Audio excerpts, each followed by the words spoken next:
Just one more tick on the checklist and the dollar joins the dinosaurs. But who holds the pen? Welcome to your TLDR on how the dollar got to this point and what's about to happen.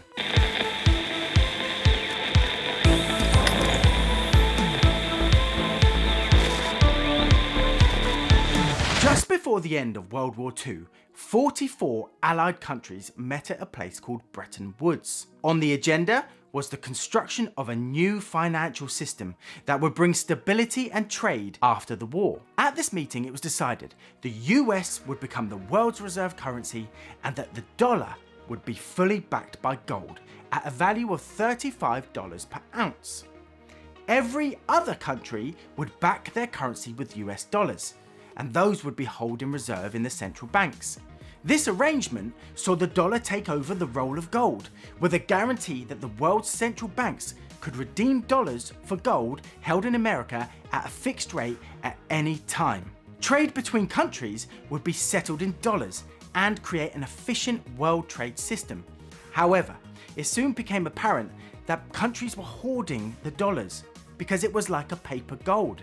The value of the dollars actually exceeded its value in gold, as there was such a shortage of dollars in what was called the dollar gap. So the US, looking to get more dollars out into the world to help trade, stepped over to that slippery slope and decided to soften the dollar via money printing. This created the liquidity or money in the system that was needed. However, countries like France started to complain about the exorbitant privilege the US had that was unfair. And they had a point. The US was able to print money as they needed it without any consequences due to the fact that the dollar pegged to gold remained at $35 and didn't change. If the US wanted to buy something for $100, it merely had to print the dollars and purchase the goods. Every other country had to produce $100 worth of goods to sell to get that same amount of dollars. Countries started to doubt the value of their dollars against gold, speculating that the US didn't have all the gold it needed to back all of the dollars in the world as was agreed. Meanwhile, the US was involved in costly wars like Vietnam and expensive social programs. Unlike World War II or the Korean War, the Vietnam War was the first American war waged almost entirely on debt. Basically, the US was broke. And so, the other countries, fearing there wasn't enough to go around, started to redeem their dollars for gold at the agreed value of $35 per ounce, even though, due to the inflation, the value of the gold now far exceeded this price. The French even sent a warship to the US to retrieve their gold. The president at that time, Richard Nixon, realized that the US did not have the gold it would need and that the US would be drained dry. So, he basically told them to go f*** themselves. And he stopped the convertibility between gold and the dollar in what was called the Nixon shock. We must protect the position of the American dollar as a pillar of monetary stability around the world. Accordingly, I have directed the Secretary of the Treasury to take the action necessary to defend the dollar against the speculators. I have directed Secretary Connally to suspend temporarily the convertibility of the dollar into gold or other reserve assets. He had not consulted any one of the 44 Bretton Woods attendee countries. The world was changed forever in just 16 seconds. This step, though supposedly temporary, was monumental and anything but. In one fell swoop, the world's currencies were no longer backed by anything other than the good standing of the US dollar, which was looking extremely shaky. They had all become fiat currencies overnight. The world's currencies were now untethered. All these countries' central banks held huge amounts of dollars in reserves, and if these dollars started flooding back to the US, inflation would skyrocket. So why didn't they? The US, knowing it needed to keep the demand for the dollar high, to stop dollars returning, and to keep that exorbitant privilege, struck a secret deal. The deal was struck with Saudi Arabia in 1973. It would see Saudi Arabia only accept payment for oil in US dollars. In return, they would be given all of the protection and weapons the US could provide, and they would be allowed backdoor entrance to the US Treasury to take the massive surplus of dollars and purchase US Treasury bonds, which is basically US debt. Think of an IOU. As Saudi Arabia was one of the largest producers of oil and its customers became accustomed to this standardized arrangement, other oil producing countries followed suit. in order to compete. The dollar was now backed by oil. If countries wanted oil, they would need a constant supply of dollars. This arrangement had two effects. The USA became addicted to this arrangement. This deal meant that Saudi Arabia and other oil-producing countries amassed huge surpluses of dollars. Part of the deal was that they would then plow billions and billions of these dollars into purchasing US treasuries, which would earn them interest but also finance the US's massive spending. Simply, the US could create an IOU, what's called a treasury bond. The bond would be sold for, say, $100 to Saudi Arabia with a guarantee of returning $105 in a fixed date in the future. The US could then take that $100 made from nothing to buy oil from Saudi Arabia, which would receive the dollars and then buy another IOU. Or the US could take that money and use it to buy gold or other things it needed from other countries, safe in the knowledge that those dollars would most likely be used to purchase oil from the Saudis and then be back to them to buy more IOUs. They literally figured out an infinite money glitch. You can see why the world sees this as unfair. No one else has the cheat code that the US has. The problem is, all these IOU debts have to be paid at some point. The USA is in over 30 trillion of debt, and just to pay the interest on all that loan, it costs in excess of $550 billion a year. To pay the debt, they have to issue more IOUs. Each time this money printing devalues the dollar and makes everyone holding the dollars worse off. And that's everyone. And the second effect of this secret deal, this petrodollar arrangement has to be jealously guarded and defended. Because if demand for a constant flow of dollars tapered off, the US would not be able to pay its debts. And if those dollars returned to the domestic market in the USA, it would have a devastating effect. So, any country who threatened this hegemony has found themselves served a healthy dose of democracy. In October 2000, the president of Iraq, Saddam Hussein, announced they would no longer be selling oil in US dollars, only in euros. Which on the surface is an innocent change. What's the big deal?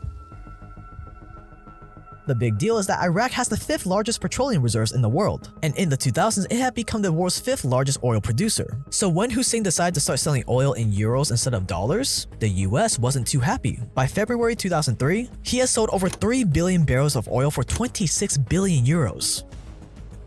A month later, the US invaded Iraq. My fellow citizens, at this hour, American and coalition forces are in the early stages of military operations to disarm Iraq, to free its people, and to defend the world from grave danger. Years later, a number of US officials started to let the truth seep out. Former head of US operations in Iraq, General John Abizaid, said, "Of course it's about oil. We can't really deny that." Former Fed Chairman Alan Greenspan wrote in his memoir that, quote, "I'm saddened that it's politically inconvenient to acknowledge what everyone knows. The Iraq War is largely about oil," end quote.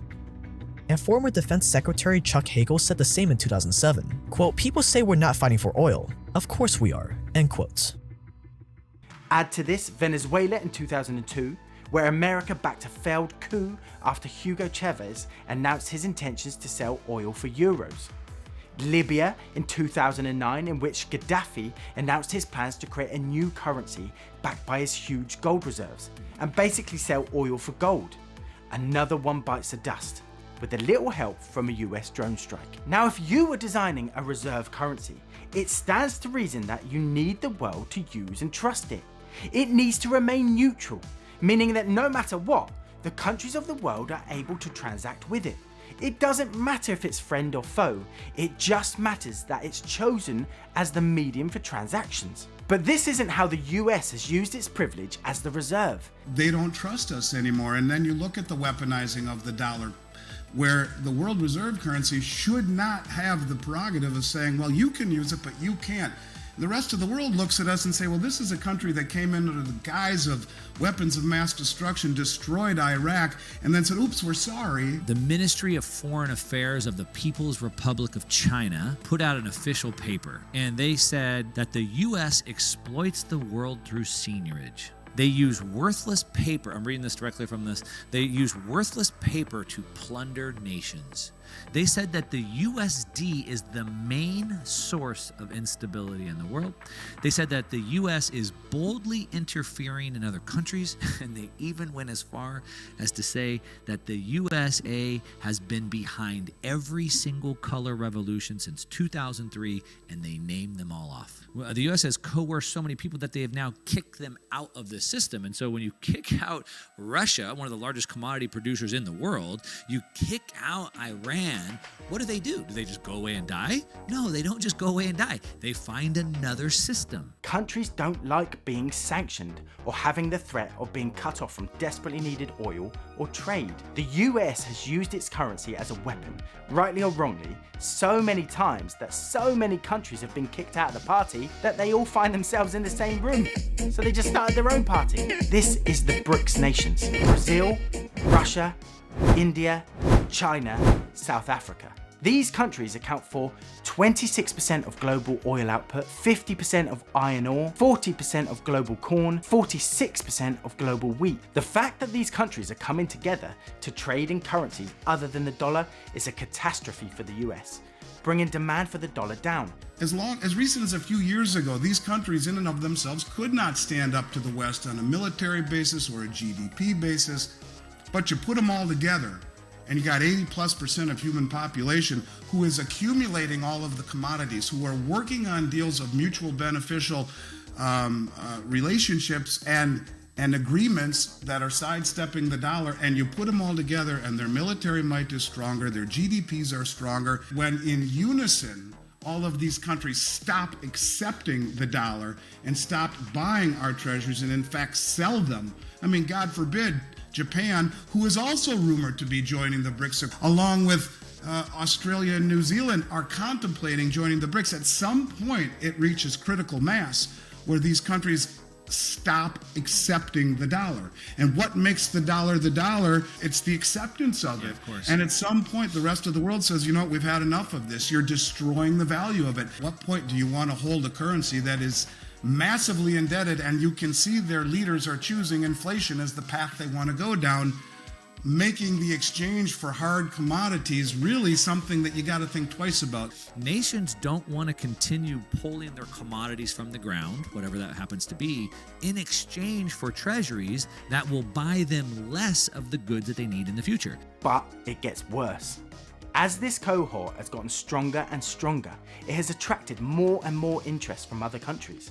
Right now, on the list of countries who want to join this anti-American, anti-dollar cohort are Algiers, Argentina, Bahrain, Bangladesh, Indonesia, Iran, Egypt, Mexico, Nigeria, Pakistan, Sudan, Syria, Turkey, the United Arab Emirates, Venezuela, and Zimbabwe. And forget new allies, even old friends of the West are ditching it.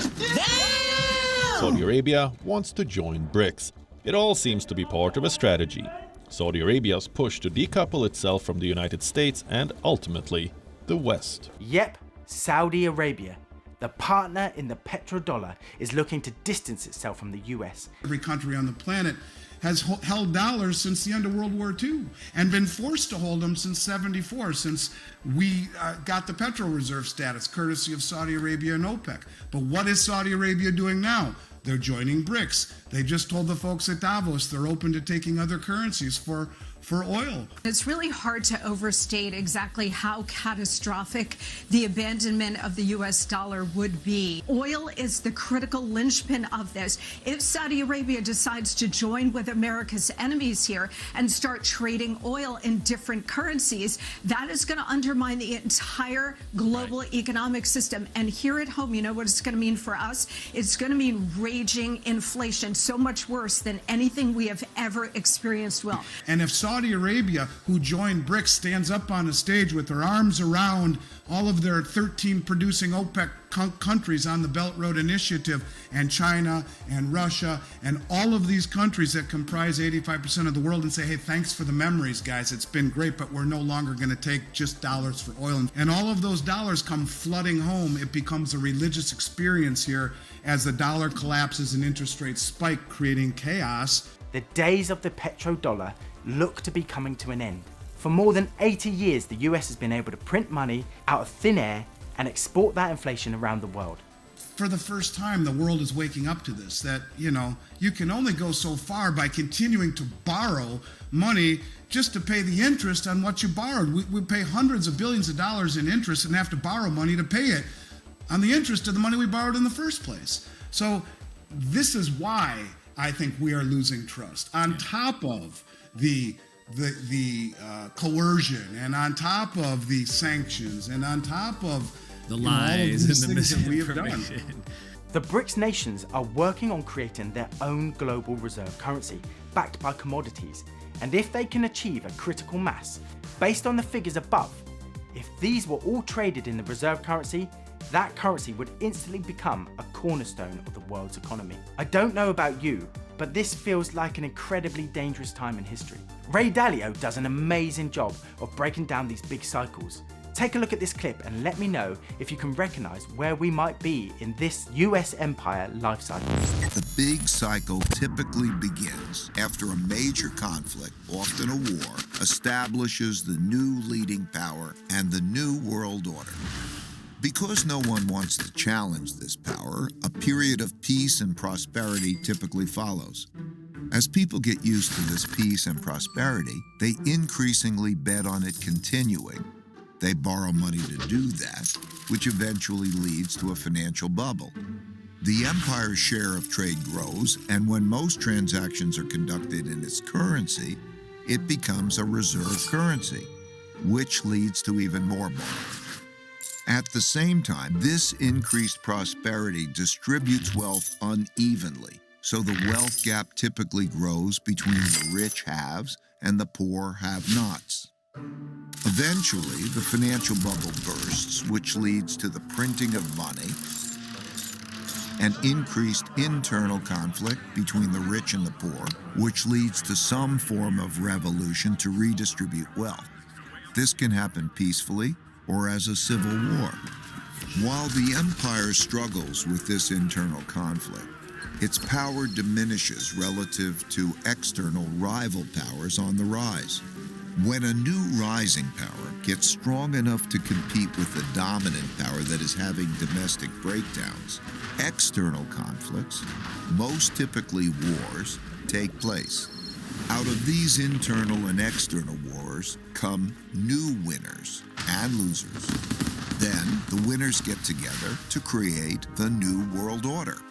And the cycle begins again. So how do we protect ourselves? As Dalio said, commodities, stocks, and gold are the protection against wild monetary inflation. We need to put our money into something that will at least keep pace with inflation. If you've enjoyed this episode, please like and subscribe. It would really help me out. Now, I know everything in this episode was scary, but remember, these things played out over decades. Do I think the dollar would disappear overnight? No. Much like the pound, it will likely be relegated as a secondary currency, and that might take years, but the ramifications of this de-dollarization are going to be painful. But it's happening, and we need to prepare. Will the US give up and start using its enemy's currency?